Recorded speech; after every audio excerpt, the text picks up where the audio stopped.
Wacha-cha! Movie Club. Read it and weep. New faces. Yes. Oh, yes. So welcome everybody who is currently watching. For those of you who don't know, David Wall below is our editor-in-chief. He's making a special celebrity guest appearance on Hello, America. Big wig, top dog, David Wall. We're missing Brian, who he sent us a video review. Excellent. Mm-hmm. Yeah. And we're missing Krystle. She's filming something. I think Lego Masters. It was something secretive. Thank you, Joshua. I don't know. No, I don't even think it's Lego. I don't know. She's doing something. So I don't know if we can talk about it. So we'll wait till she's back. Big things are happening in Krystle's world. Krystle is she was going to try and make it, but what's that? At least it's happening for somebody. I think she deserves I think she's in Australia. Oh, wow. New Mad Max. That might not be. I might be wrong. Would have been a perfect time then. Yeah. Mad Max, Krystle Starr. I know. It would have worked out. Yeah. But we'll see. We'll see when she's back. Hopefully next month for Die Hard next month. This month is Mad Max Fury Road. Yes. Fury Road. No cold reading this time. We didn't do a cold reading. We didn't have the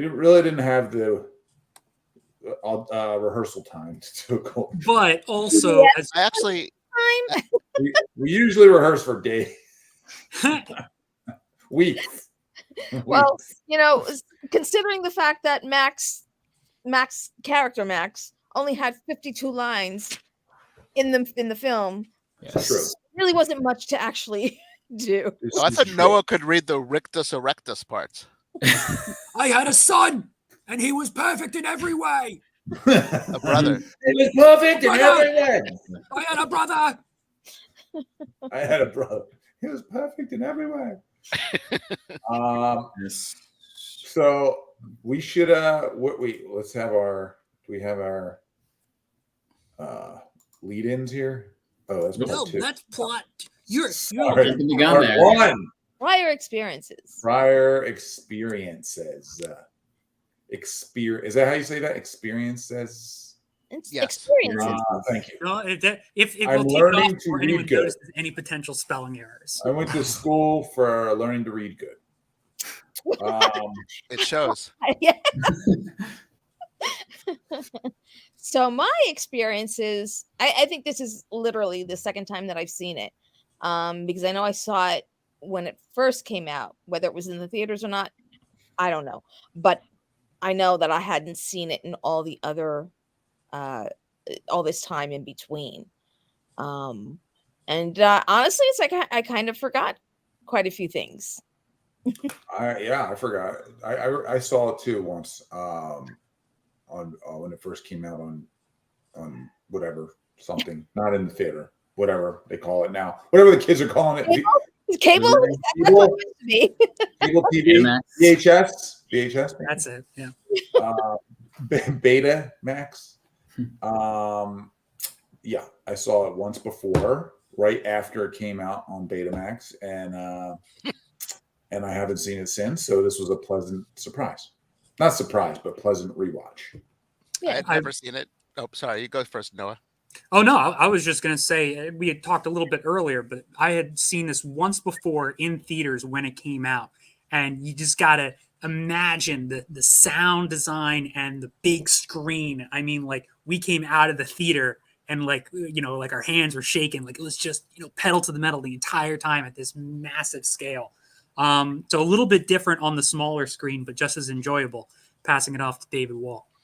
Yeah, I'd never seen it before. I think I remember seeing the original, like when I was a little kid, the first Mad Max that has nothing to do with any of this post-apocalyptic world stuff. And I remember seeing the second movie, like with my friends, and I didn't know anything about Road Warrior, and I was like, wow, that's really crazy. They totally changed it from the first movie. And I would think more about it, except it also was the first time in my life that I ever had sushi at a Japanese restaurant. And I didn't know that you're not supposed to eat ginger, and I ate this giant hunk of ginger. And all I remember of that day that I saw Road Warrior was that I ate too much ginger and my mouth got weird. And then I saw the next one, Beyond Thunderdome, and I don't think I remember liking How it. much ginger did you eat? It was like a clump like this big. Why did you eat so much ginger? Because I didn't know that you weren't supposed to eat it. It was on the plate, and I just like threw it in my mouth. Like, oh wow. Did you eat it in one bite? People eat it, maybe just not that much one time. I used to that's a throw lot. everything in there. Well, Yeah, there's it a was lot. guy. There's a guy who used to work for us named Ben. I won't say his last. Ben. Me and Joe watched him eat probably a pound of ginger at once for the sushi. I couldn't do that. I mean, like this guy, he like was into it though. He was like, "Ah, it's the best. You eat ginger." So I swore off it after that. Ginger ale is okay. I can tolerate that. Small so doses. I was gonna say ginger actually is good for you. I and digress a beneficial to your little health bit. as it well. is good for you. Yeah, I could take the pills. I don't have no problem with ginger pills. We should Beyond do a Thunderdome, whole I didn't ginger really thing. like, but I think that's why I didn't see this movie when it came out. I kind of soured on the whole franchise. So I was Every time you really pleasantly see it. surprised when I saw it yesterday. Does you have a ginger gag reflex when you see it? A little bit. It all came back to me. Like I hadn't thought about that in years until last night when I was watching the movie. Watch the movie, just what is it? But it didn't ruin it for me. It didn't ruin it for me. Good. Okay, so me next. Yeah, I've seen this movie exactly one time as well. I saw it on Blu-ray right after it came out. Didn't see it in theaters, unfortunately. And when I first saw it, I honestly did not think much of it. I mean, I remember, people, audiences, critics talking about it like it was the best thing since sliced bread. Yeah. And then I watched it, and for some reason, I did not agree. I just couldn't get into it as much as I can get into like other action movies at the time. And but yeah, my palette, like my cinematic palette, if you will, has changed considerably over the last 8 years. And yeah, I have a much different opinion this time around, which you'll eventually all hear. Stay tuned to the end. Palette I tend to changed. forget. What? I was What? going to say his palette changed like Dave Wall's palette changed. That Exactly. Continue, Marilyn. Sorry. I tend to forget. It's like that. When doing all the research behind all this, it's like, oh, it was 2015. Mhm. I was thinking that it was quite longer than that. And maybe because I am thinking about the original Mad Max series and all that kind of stuff. So yeah, I was just like, oh, only 2015. Yeah. And to answer Scott's question, speaking for myself, I have not seen the originals with He Who Must Not Be Named. Yeah, but I mean, I think that's Tina okay. Turner? 'Cause We can't name Mel. Tina Turner. Oh, Tina Turner. I see. Makes sense. Nasty blasted. But yeah, I mean, it's fine because this one, I mean, like, I think there might be some connection to the originals, but for the most part, Well, that's a good point because when I first saw this, I had no clue because I didn't remember anything. Like I saw the originals, but I don't remember them that well. So I was like, oh, is this some sort of remake? Is it a sequel? And I think it's supposed to just be like sort of its own thing that lives in the. Am I right? Am I on the right track? it's like a loose continuation. I think there actually is, like, I found this out today. There was a comic book series that came out like right around the time the movie came out. That's like a prequel. It kind of, and some of it actually like bridges the gap between Beyond Thunderdome and Fury Road. Okay. Yeah, But is it the same character? It's the same character. Yeah, Yeah. it's still Mad Max. He just doesn't. It's like Bond. It's like James Bond. Like he just doesn't. Is it the same He's aged. character? Yes. Yeah. Yes, Yeah. it is. Yeah, it's like okay. him, different stories of Mad Max. Well, supposedly this was supposed to be a standalone, not a sequel, prequel, or anything Right. like that. But then he did say, and I'm trying to look it up in my I can never find what I wrote down. But then he did say that, oh, okay, well, maybe it does have a hint of a sequel to it.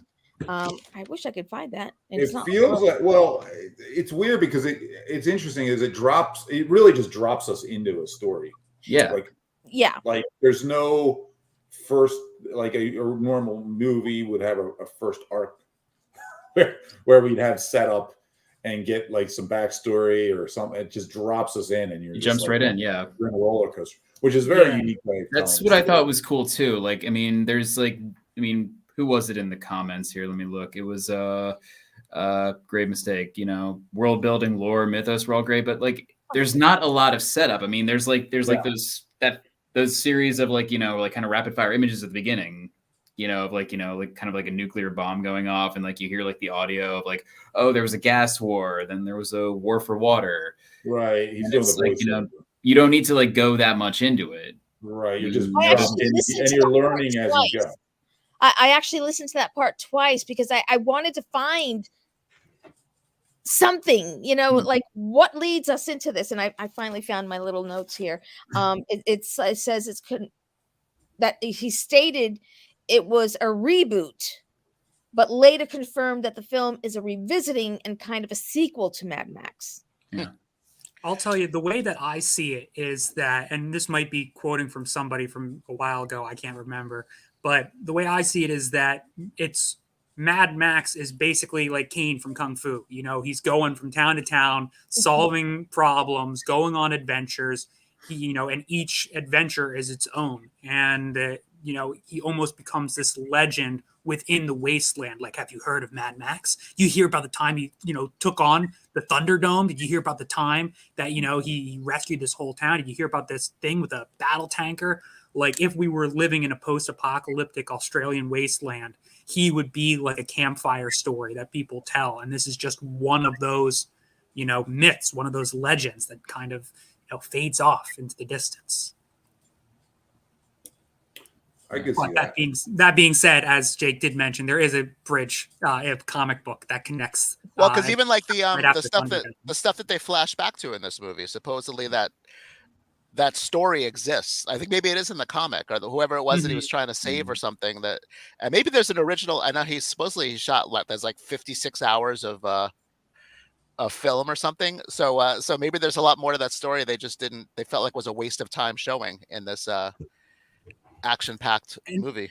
And what's great though is like you don't need it. You know, yeah, you don't need like it. the fact that it's truly is like, okay, he's on the run. You know, he's in his car, he gets in, cars immediately pursue after him. That's your movie right there. And like George Miller was saying, you know, behind the scenes, he just wanted to make one film that was a continuous chase. And from the second that you know, the opening scene takes place, he's running nonstop. And I found it interesting. I'm putting up our plot discussion. Ooh. I found it We're already in it. It's totally shot in sequence, which is not the norm for film. Nobody does that. No. I've never done it. And Walt's done everything. Which is weird because, like, if the beginning and the ending are both in the same place, like, you might as well do them, you know, together, but they didn't. And Charlize Theron, that means she was there like the whole time, pretty much. Yeah. Even though they all complained about Tom Hardy. I guess that's for later, right? That's not plot. We can talk about it now. Yeah. That's not plot. To the point about Tom Hardy, who was a total We're just stud. skipping around. We're jumping around. Yeah, sorry. We didn't do a segment of behind the scenes tension, but this could be part of it. Well, I think it ties into plot discussion because when you're, from what I was reading about behind the scenes stuff, you know, when they're out filming this, I mean, they got no idea what the hell's going on. You've just got cars jumping over each other, guys on poles jumping onto vans, you know, explosions, rocks falling, guns firing. You know, it's got to be a little confusing, especially if the script itself is so visual and so bare bones. That's a page in the script right there.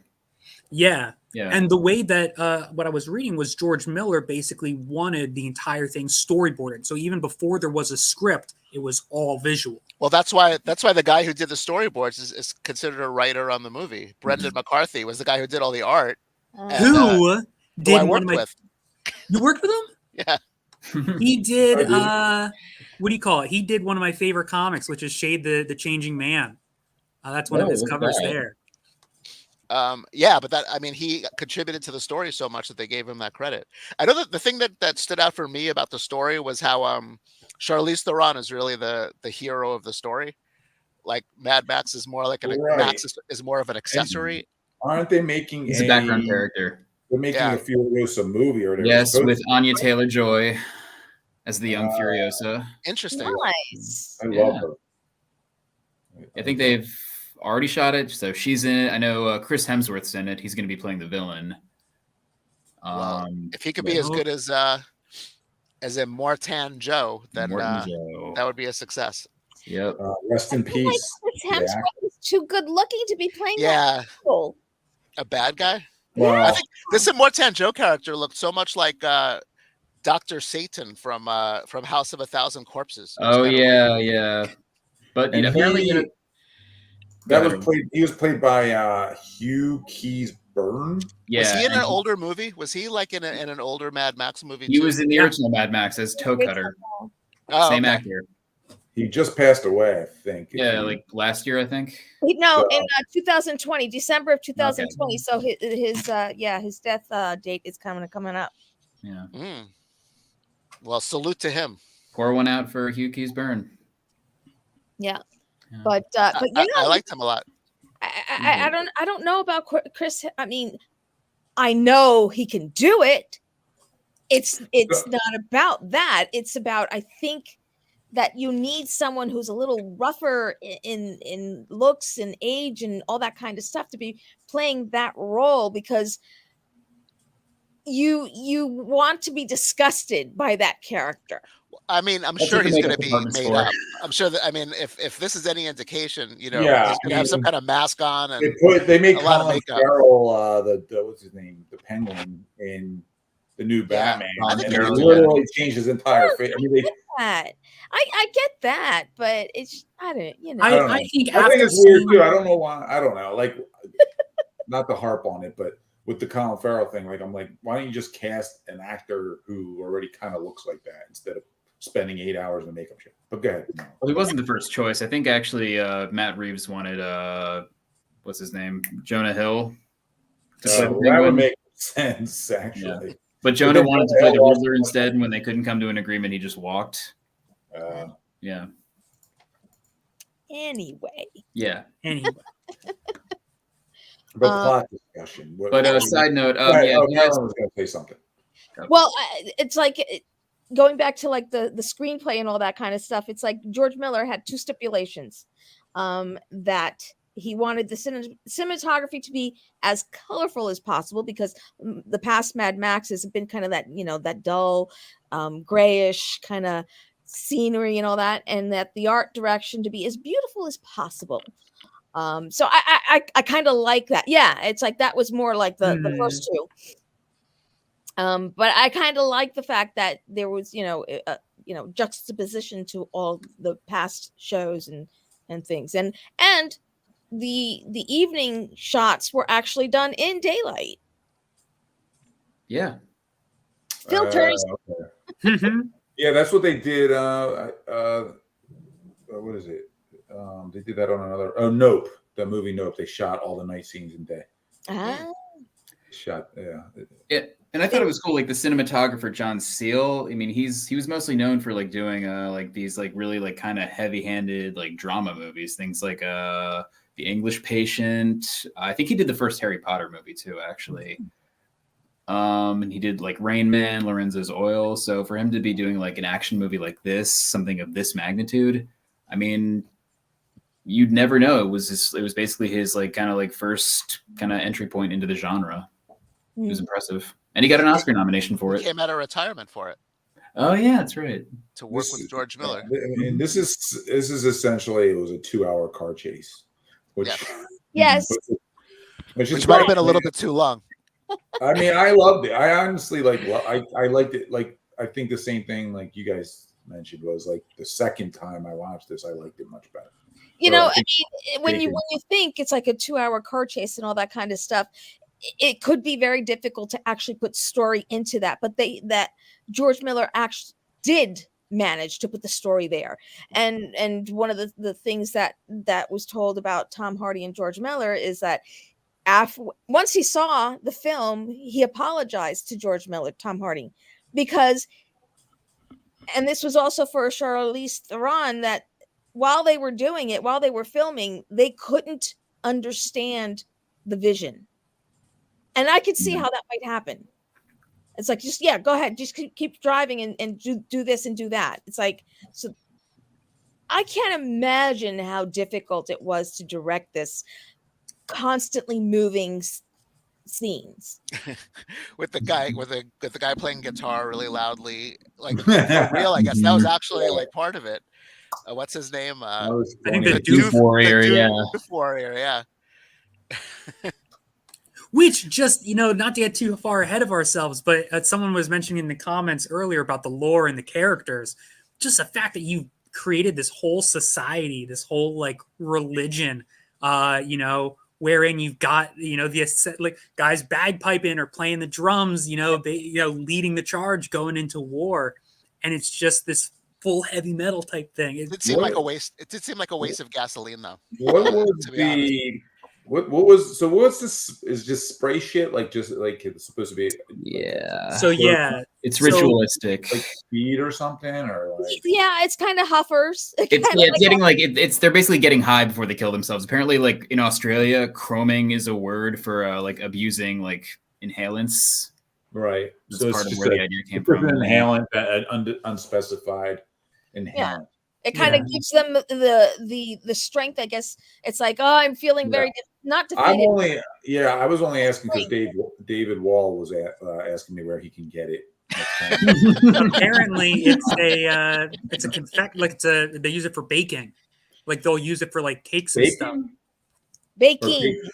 Oh, it's like silver food color. You can get that on your bacon. You could get it on your bacon. You could get it on your baking. If you want silver covered bacon, you could just put it straight on your teeth.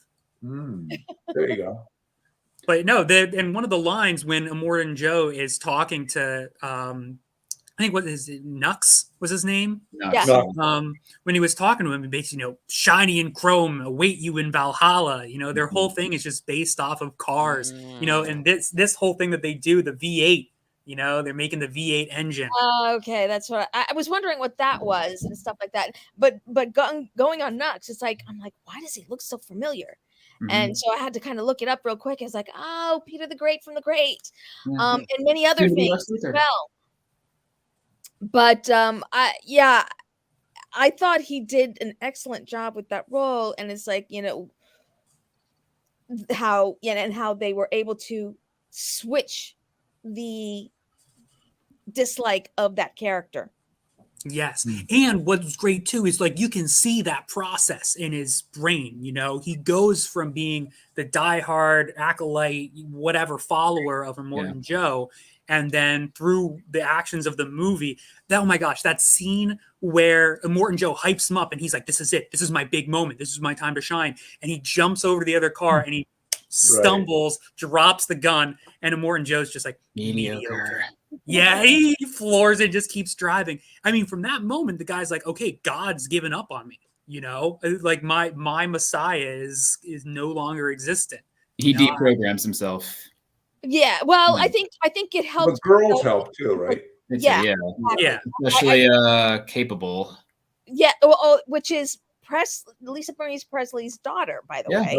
Riley Keough. I didn't know that. Yeah, but I think the talk that she had with him kind of helped transform him to help them and see, because he's just someone who wants to please as well, I think. And so he saw that to them he was worth something, where the other way it's like, only if I'm able to do something for them are they giving me any kind of worth, or I have to really, really prove myself, and it's too difficult to do for them. And that made his death and his suicide, his sacrifice, all the more tragic. Yeah. Speaking of characters, what a great lead-in. Keep it up for Larry and Barry. We kind of talked about a lot of the characters already. Let's Furiosa. Who's your favorite? I would have to say she's probably the favorite of the movie. Yeah, I mean, for most at least. Yeah, because it's really, I mean, you've got your other little sub characters, but I think for the most part, it's either Tom Hardy or Furiosa. Furiosa. A bullet for Furiosa. Yeah, she was good. I liked all of the supporting cast, like Yeah, me the Bullet the- Farmer, the gun farmer, the I think they call him the people eater. People Eater. Yeah. Yeah, I And would just- love it back. I would love more of him because what the fuck? Yeah. Like there's like these characters they put in there that they probably have all the backstories for, and Also, you know, side little note on him, just like very throwaway moment, but he's just rubbing his nipples here. that's Oh. You can see he's got piercings on him that connects to a chain, and He's very turned on by the carnage. Very Did good. not notice that. very disturbing. it is all protect the assets. All this for a Yeah, I would family. love to know more about him and his nipples. Personally, Ralph, you should write the prequel comic. I could. There you go. There you go. With some Vikings comics, it's not too far off. I mean, I did find it interesting. I mean, all the characters were really well thought out, as well as like the dwellings, the items that they use and how they use them. It was just, I think it was just really, really well thought out on how they transform the cars and yeah, just all of it. Yeah, and even Yeah. like the car designs themselves were incredible. I mean, even the fact that like Morton Joe's car is like, what is it, like two cars on top. Like he's the fact that he's got two cars and he's got it set up like a monster truck. And then the what were they called? The spiky ones, the crows, Buzzards vultures? cars. Yeah. Oh. Yeah. And what were their motorcycles called? The something riders? So Did they have names? Yeah, I think they're called the something riders, but they had those poles that kind of came down. I was thinking if that was all the special Oh, effects the were pole done for ride. real. Pole crawlers, pole. But that part where they're riding through and all the poles are coming down and some of them are just flying up and dropping explosives and some of them are just grabbing people and pulling Zoe Kravitz up out of the Yeah. right. out of the car. Those were very impressive stunts. Yeah. Very interesting. And I Zoe was Kravitz was good too. wondering what the deal is with the. So I'm assuming that they don't tell us a year, right?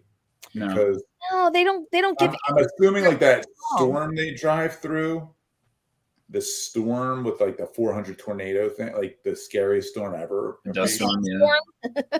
Is like tornadoes, F5s in it.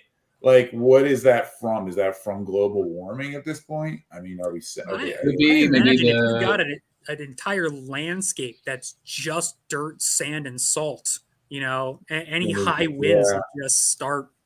Yeah, well, yeah, wasn't that just not just, but the sandstorm of sandstorms, so to speak?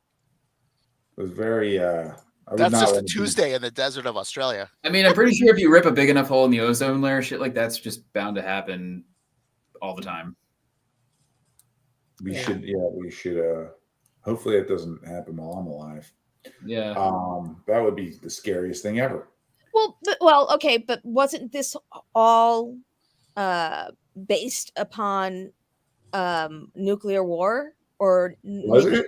I'd say it's. There I think new- you got a combination of nuclear war, resources dwindling, just anything that could create an apocalypse. You know, man. Well, they keep saying who destroyed the world. You know, and it's man. You know, we did it. It's all stuff that we did ourselves. Noah, in fact. Me specifically. Yeah. In fact, Sorry, Noah was but one I of had to go. the biggest problems was Noah. What are you no, gonna do? the old Noah? Ye old Noah. But I will say, even like I do. Noah. There's one thing I wanted to point out was like some of the dialogue, or not even the dialogue, but like the language that the like war boys and the Gasoline. the guzzolene, they call water aquacola. Yeah. At one point they talk about when they go to Valhalla, they'll have a McFeast, like MC McFeast. Yeah. I mean, and you know that kind of happens because language gets lost. But my thinking is, it's like, well, Valhalla comes from the Vikings, so how do they remember that word? Hey, they pick and No. choose. You know, maybe they're. Who knows? Who knows? And the cool thing, like that the comic did, I don't think the movie really touched on this. I mean, it touched on it a bit, but like, you know, they talk about the history men, like, you know, the keeper of like historical records. So this is what they look like. You know, it looks like they have like just, you know, chronicles of whatever just written on their bodies. And I think the old woman at the beginning, one of Joe's wives, or maybe like, you know, like the mother figure to Joe's wives, pretty sure she looked like this, and maybe that was her role. Word But, burgers. Yeah, word burgers. But again, I like that stuff is the very like commercial, you know, modern words are kind of what get adapted and brought over. Reminded me of a Nadsat from A Clockwork Orange. Yeah, A little bit. Hmm. but that was just Russian. Oh, mixed with Russian. Yeah. I never saw Clockwork Orange. I don't know that. I think that should have been Movie Club. Shit. Read the book. I won't do that. Maybe that's the 2025 list. It's just movies that Maybe. Ralph is intended to Movies see. I've But never seen. Yes. Yes. Movies I've always wanted to see and never did. But never had the time. Wow. Yeah. So there Good idea. was, because this was mostly a woman, a female based ensemble characters and all that kind of stuff. George brought on Eve Ensler, who's a writer, and to kind of consult with him and enhance the female characters even more. I kind of like that. Mhm. That somebody was thinking, it's like, well, because so many times men write for female characters. Sorry, Ralph. But so many get it wrong. I mean, there's few that do get it right. I do not. I'm the only one. You do get it right, actually. Thanks. So I kind of like the fact that, you know, he brought somebody in to kind of, let's make sure that we get the women right. The writer of the vagina monologues. Yeah. Oh, I didn't know that. yeah, I think just the level of love and attention and thought that was put into this film just is, you know, it's evident, it's clear, you know, it comes through in the final product. But the other thing too is like, so George's wife, Margaret Sixel, I hope I'm saying her last name right. She edited the film. Mm-hmm. Because in her eyes, it's like if a man actually did it, it would have just looked like any other action movie. Interesting. Yeah. And it took a long time to edit, right? Like 2 years, 3 years. Yeah. Not sure, but she got an Academy Award for best editing. Yeah. Which, by the way, like I can't even fathom where you would begin with that. If you have, you know, 3 days worth of like hours worth of footage, you know, how do you even begin to sift through and be like, okay, this is that, that's that, you know, it's an insane amount of time. Freaking nightmare. Especially when you see all the different cuts that are going through in just a minute. Yeah. Yeah, it's got to be crazy. Mm-hmm. Film editors have to have a certain very specific skill set, because to sift through the amount of stuff and make a coherent story, make something work is very. You never know either, because you're not seeing all the footage. You don't know. They're the unsung heroes of the industry. And supposedly it was originally for Mel Gibson, and it was Mel Gibson who turned it down in 2003 to do the Passion of the Christ movie. Yeah, It was all downhill from there. They went to Mel Gibson to edit the movie? No, to star in the movie. Oh yeah, to edit it. Star in this movie? Yeah. Well, no, but then it took another 11 years to make anyway. So I was going to say, you would have been a little 9 years to make anyway. Yeah, I think the film was first conceived in the late 90s. Yeah. And I think originally, but then of course, Miller goes off and does Happy Feet. Yeah. A little bit different than the Mad Didn't he Max do that for movie. his kids? Wasn't that when that came out? He was like, I want to do a story that my kids could see. Well, he directed Babe Pig in the City too. That was for kids. Yeah. Oh, babe. Yeah. And he did Lorenzo's Oil. That's Yes, why he did. Yeah. And that cinematographer. horrible Jack Nicholson witch movie. Witches of Eastwick. I like that movie. That one? Oh, really? You hated it? All right. I don't. I mean, I saw not that a when I was a kid, though. Who knows what that? I don't think rewatching it would hold up. Maybe it went over my head because I was too young, but I was just like, hey, he was already here, guys. We already did this. Maybe something that needs to be put on the list. I don't know. It could be a very good cover. Okay. We got here scenes. Scenes. We can merge scenes and special effects because I think so. I feel like this movie is just one big special effect. And I will say too, Brian very thoughtfully sent over a pre-recorded message with his review. It is a little long, so I want to make sure that we leave enough time to fully, watch it. Of course. I think Brian did a 15-minute review. And for the second half of Movie Club. Here's my 20-minute review. So special effects, obviously, I think, what can you say? It looks great. I think it looks great. Just in general, the effects were insane. The way they did this movie is beyond me because, he did 80% practical effects. That's right. Yeah. And the rest was CGI. I think that's it didn't look very CGI, except for maybe like that storm. The storm might a little bit. Yeah, obviously. Supposedly, you could watch on YouTube. You could see the chases without the special effects in them. Oh, that'd be cool. I'd like to see that. And it's still amazing that people are just flying by each other and like jumping onto the vehicles and all that stuff is really happening. And like I said, that part with the poles like coming down. I want to get one of those poles on my car and steal people's food out of their cars, especially if they're in a convertible. Convertible, yeah. You can just go take their phones. Mm-hmm. That's my plan. I'm going to start doing that. Well, yeah, I need somebody to be my pole person. Like who's just... Yeah, Joshua. I think the whole opening scene up until when Mad Max and Furiosa are fighting, I just think it's really cool. Like even the introduction of Max and when they're tattooing on his back how he's O negative and like all the like you see that he's going to be used as like a blood bag or something before you actually see that he's being used as a blood bag.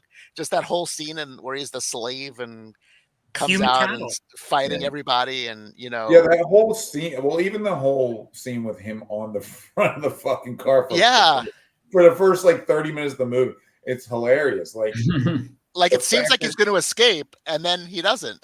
And then they just have him tied up to a car for literally like a third of the movie. It's crazy. Yeah. And then they fight. I was watching it with my wife and she's like, why are they fighting each other? They're on the same side. They didn't know They don't know that yet. Yeah, and I'm like, they don't know it yet.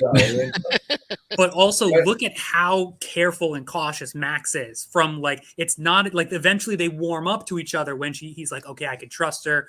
She got a good head on her shoulder. She knows she's got a bionic arm. I mean, she's cool. Yeah. Yeah. But I mean, even the fact that like, he's not letting them out of their sights. He's always got the gun pointed at somebody. Oh, you got another gun there? No, I don't think so. Give me that one. Give me that one. Give me that one. I find it interesting as a male character in a film that he doesn't let his guard down to a bunch of women, because most often that is something that would be done in a film. It's like, oh, it's just women. Most of them are, these frail looking women. Two of them are pregnant. So I have nothing to worry about, but he didn't. And I think that kind of, as you see the film kind of go on as well, you see how useful these women, these frail looking pregnant women are, and how unafraid they are to do what they need to do to survive. Even like that one girl who at the beginning was like, I'm just going to go back. He'll forgive us. We were his prize. Yeah. Cheetah the Fragile. By the way, was that, you think she was named after the snack? I mean, the subtitles say her name has a D in it, so I don't know. Yeah, I just didn't know if it was something. because of the fact that they changed the names, like, you know, of the gasoline and all that kind of, maybe, you never know. Right? Like, hey, this is my prized, you know, what do I love? I love Cheetos. Okay, we'll name you Cheeto. Or they just like, you know, they found like the fossilized remains of like a bag of Cheetos, and you know, they just assumed it was like some object of importance. But the fact that Cheeto initially she was ready to go back, and then the second time when she's like, "Yo, take me back," and he takes her over the other car. In my mind, I'm thinking, "Oh, what are you doing? We've been through this before." But then, hold on, he's just using it to get Furiosa onto the misdirection. Yeah, and so all of them play these great roles. And yes, Mr. Tedesco. Sorry, we have breaking news. I don't have the trailer. The first trailer for Furiosa has just been dropped today. What? Wow. Are you sure it's real and not fan made? No, this is real. So George Miller's Furiosa, a Mad Max saga has been released. Oh my god! It's I don't know how to share it. We should watch it. Honestly, let me see if I can't do a little fancy pants. Do some magic that kids do these days. They know how to do the computer things. You know how to do the creepy computer. This is impeccable timing. Right? I have a Commodore 64. It's not as quite. Holy shit! 10 minutes ago, dude. Yeah. You knew this was going to happen. I timed this perfectly. Hold on, let me see what I can do here. If we can get it, we'll watch the trailer and then we'll watch Brian's review. Did you schedule this like last year? Wasn't it scheduled for? It's scheduled for quite a while. That's the weird thing. It dropped while we're doing Movie Club. Yeah. How awesome! Well, I'm excited. I know. I want to see it. Should we play? Oh, here it is. Oh, can we full screen? Yeah. Full screen it. Is that full screen for you guys? There we go. That's good enough. It's good enough. Yeah, let's do it. Full screen for the little box. Can you hear that? Whatever you have to do. However long it takes. Promise me you'll find your way home. Furiosa, give me this promise. Oh, it's a prequel. Yeah.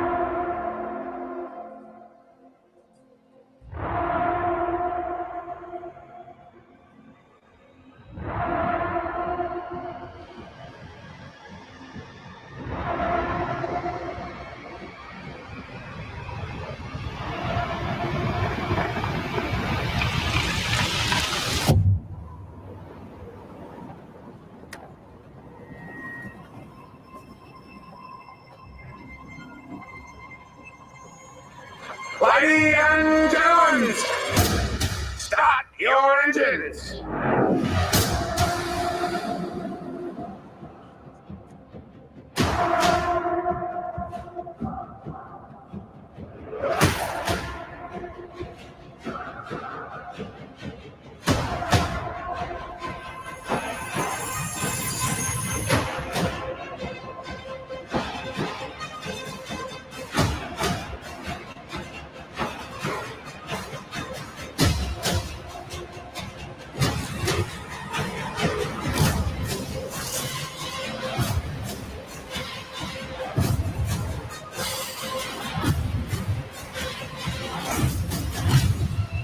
I'm Furiosa! The darkest of angels.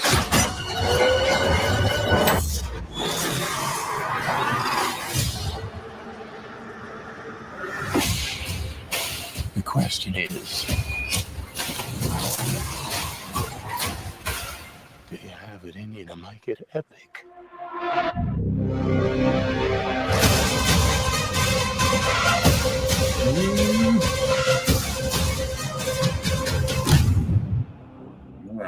All right. Yeah, I'm excited. Good. All right. I'm ready. It doesn't look like only 20% effects. I could dig it. No, they expanded their budget this time around.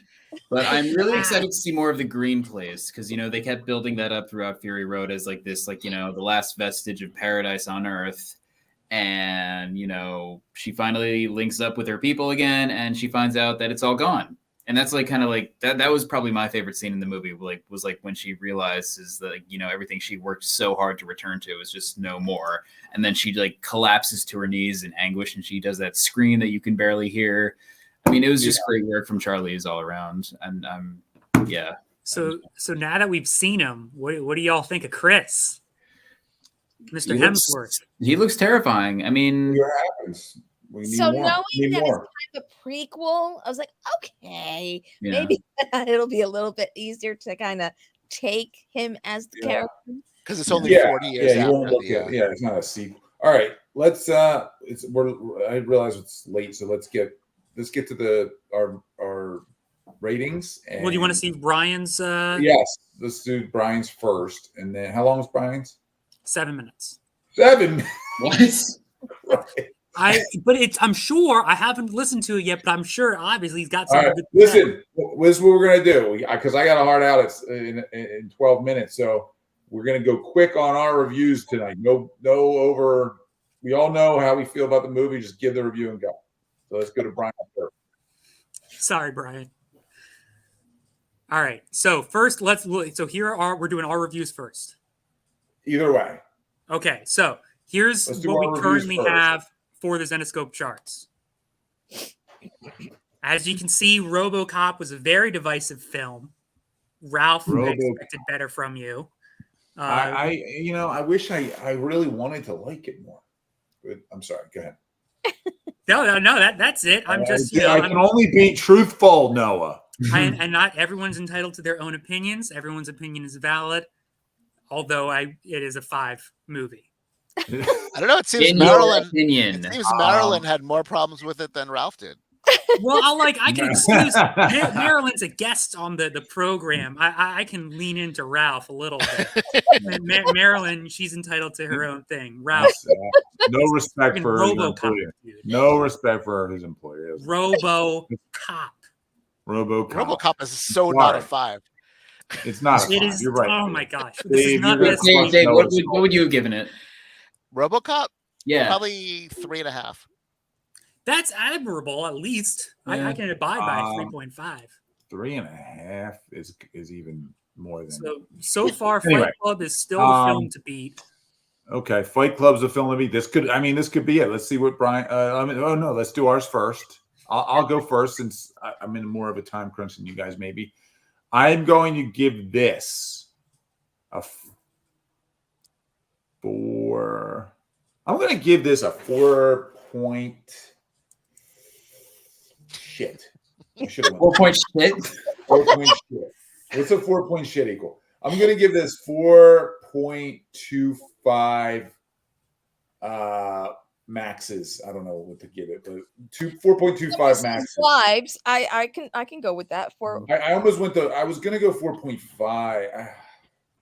4.25. All right. 4.25 from Ralph. Yep. Marilyn? I really did enjoy it.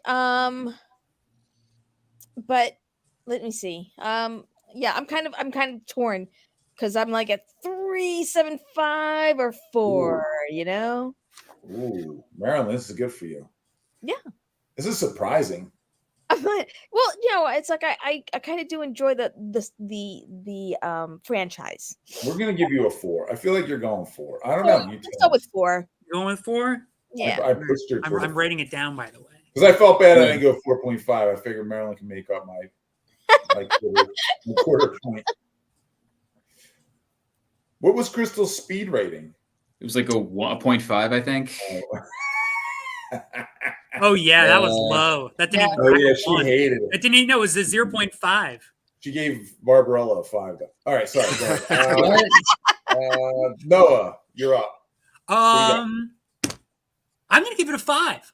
5. Yeah, I wasn't planning on giving it a 5. Turning into Chris Sampson now. Noah is very liberal with the 5s. The Chris Sampson rating system. I don't know. I think that I've been very either a 1 or a 5. Very fair with my 5s. I only gave them out twice before. You gave them out nonstop. You gave one to Drive. You gave one, which I also think I gave a Drive for 5. Yeah. All right, go ahead. Jake, you're up. All right, yeah, I loved it. I don't know why I didn't like it before. Maybe I just needed to like kind of educate myself I agree with you. thematically. Over the next couple of years before I could really appreciate it on like kind of a deeper level. And I liked it so much that I'm now reading this, which is a book about how the movie was made. Oh, By Kyle Buchanan. I've only started reading it basically this morning, but it's like an oral history. It's got insights from like people who made the movie, people who didn't have anything to do with the movie, including Edgar Wright. Yeah. What are you laughing at? Because you're taking I said, let's move. All right, whatever. I loved it. 4.5. 4.5. 4.5 gallons of that good old guzzolene. Guzzolene, mother's milk. Yeah. And I Mr. give it a- Bigwig David G. First rating Wall. ever. I'll give it a 4. Ooh. 4. Four ginger roots. All right, Brian can put this over the top. If he goes 5, this might be our highest rated yet. All right, let's check it out. Hey, Movie Club. Sorry I couldn't be there this evening. I had a conflict. I have an event I have to go to. So I'm recording this instead. Mad Max Fury Road. Now, I'm a fan of the original Mad Maxes back in the 80s, 70s, the Mel Gibson versions. This is, I guess, a reimagining of it. It's less Max, more Furiosa. Thus Fury Road, I guess, whatever. And to start off with, it was enjoyable. They made it with the intention of it being 3D. There was a version 3D that came out into the theaters where stuff that was coming literally tumbling at you while you're watching it in 3D. Thus, a lot of it was that year when they were doing a lot of movies like that. Anyway, it's a simple kind of plot. A woman played by Charlize Theron, Furiosa, has kind of had enough with the boss man, the freakish boss man up there, the immortal Joe, played by the way, Hugh Kears Burns, who was in the original Road Warrior, and it was the Knight Rider. It was great to see people being used again from the original. I'm a big George Miller, film buff, so enjoyed it. Nice to see him play that role.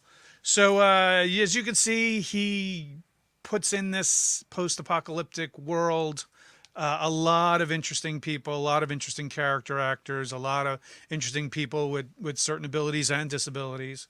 Really fills the screen and makes this world really believable. So much so that you took an arm off of Charlize Theron.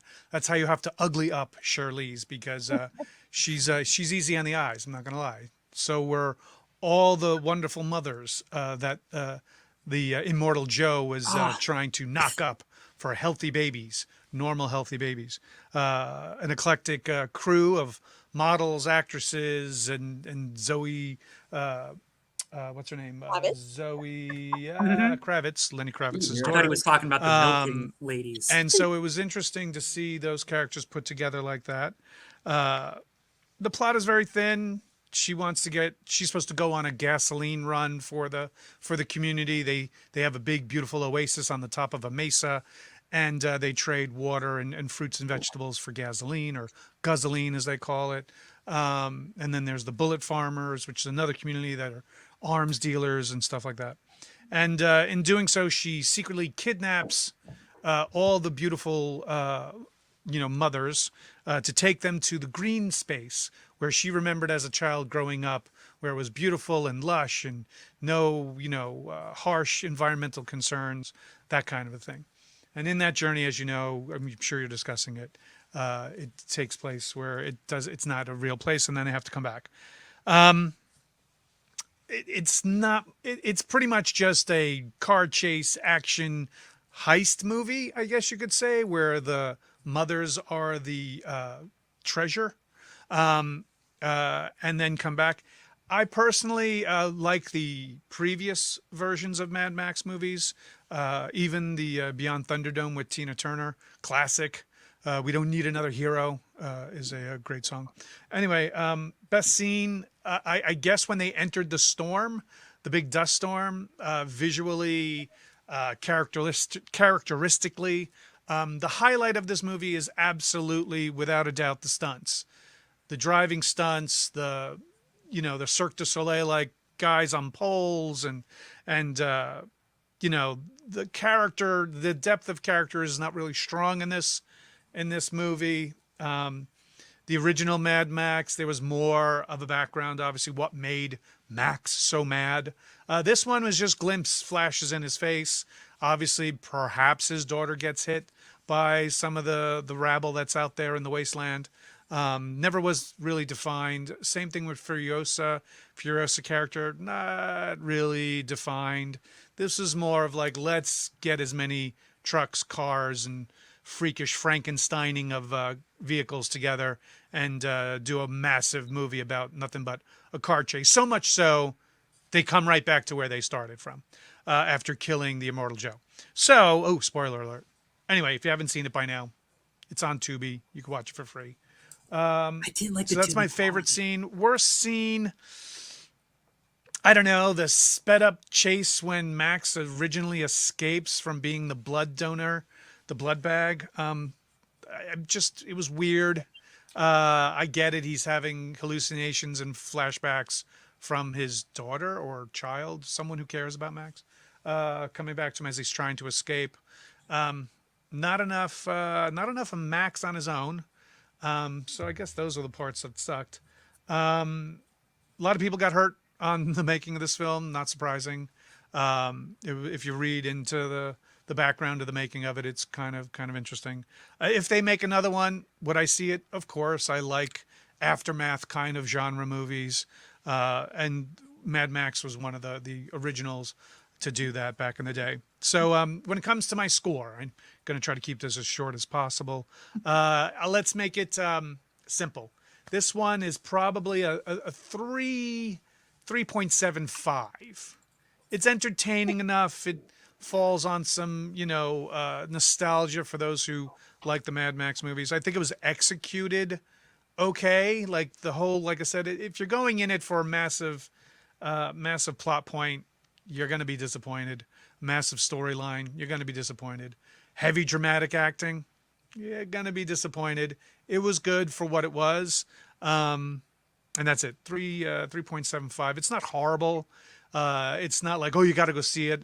If you don't see it, you could still love the original Mad Maxes. So there you go. Guys, I hope you have a great holiday rest of the year. I look forward to next year's. I'm sure you're going to put up a quick list of who or what we're going to be watching next year. I look forward to that. So have a Merry Christmas, Happy Hanukkah, Happy Kwanzaa, a safe and joyous Happy New Year. I miss all of you. I can't wait to see you guys again. Hopefully we should do this as a live event maybe next year. Get working on that, Ralph. See if we can do this somewhere live. I think that would be hilarious, especially with an audience that we could do Q&A with. I can imagine what our fine audience that comes in our chat box all the time to see what they would want to do and say. But otherwise, bye guys. Thanks for having me. Is he forgetting that we have one next month? I hope not. Can we just remove Ralph because he's gone? He's in the bathroom.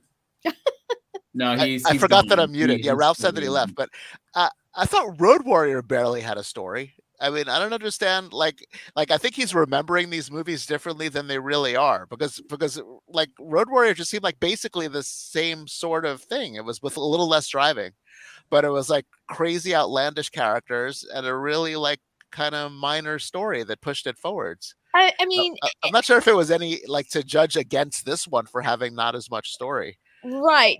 But to be honest, it's like, I think the story is there.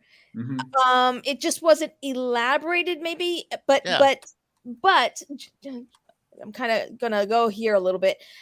Just like in Clerks 3 with Veronica, where a lot of people were wanting to know what's happened with Veronica in the last, whatever, how many years. And there's just a taste of what's gone on with her life whether you guys saw it or not, there's a little bit of a taste of what's kind of gone on with her for the last whatever many years. So for Fury Road, the story is there in the fact that it's like Furiosa wants to get back to where she came from. She wants to go back to where her home is, her family is, and she's thinking it's still there, but it's not. She wants to make a better life because she's told this to the wives, and they want to get out of the clutches of this guy and go with her to this place that she's envisioned and told them about. But unfortunately, it's not there. And Mad Max, or Max, kind of shows the way. Well, I know we were running from this, but this is where we can get what we need. We just got to get rid of this guy.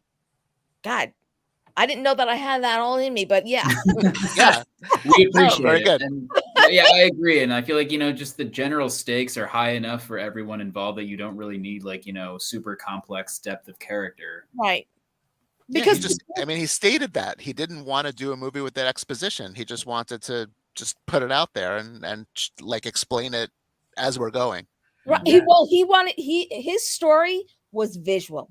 This is it. He wanted to give his story all in a visual sense, and I think he did that pretty well. Yeah, he set out exactly what he accomplished. And I just want to point out that the little girl that Max sees in his flashbacks, apparently her name is Glory. And I found out today, they touch on this in the prequel comic. It's not his daughter. It's just some random little girl who was abducted by the buzzards, the sand people, the Tusken Raiders looking people. Tusken Raiders. Yeah. And so she was abducted, and her mom basically, asked Max to go look for her, and he did. And he reunited them, and both of them just died anyway. This is them in the comic. That's Max and the little girl. And so basically that's what's, haunting him throughout the course of the movie. So I thought that was. But there's no way we would know that. No, but again, you don't need to know. It's I guess you don't need to know it. As long as, and can we very briefly, because I know we're technically out of time, but the fact that he keeps having those visions and visions and visions, and he keeps seeing, and he keeps putting his hand to his head, and the fact that when he gets shot, right before he has the vision, he puts the hand, and it basically saves his life, and it only goes into his forehead by about a half an inch. Yeah, and so he can pull, and I think that was just such a great payoff to have these continuing, visions, and then to actually have one help him. And help him too, because then those were the visions that told him basically turn around, go help these people need you. Go do what you do best. Yeah. So with that being said, let us, and all very well said, by the way, here is, drum roll, please. Sha-sha. Yeah. Woo! And another fantastic cover by Sun. I would just like to point out the little tiny Zenescope logo in the plate right underneath their belt. You can see the dragon there. Oh yeah. Yeah. The small little attentions to detail is one of the things that I love about Sun's work. Yeah. But even too, she's got the colors down too, that blue and yellow palette. Yes. That kind of gradient.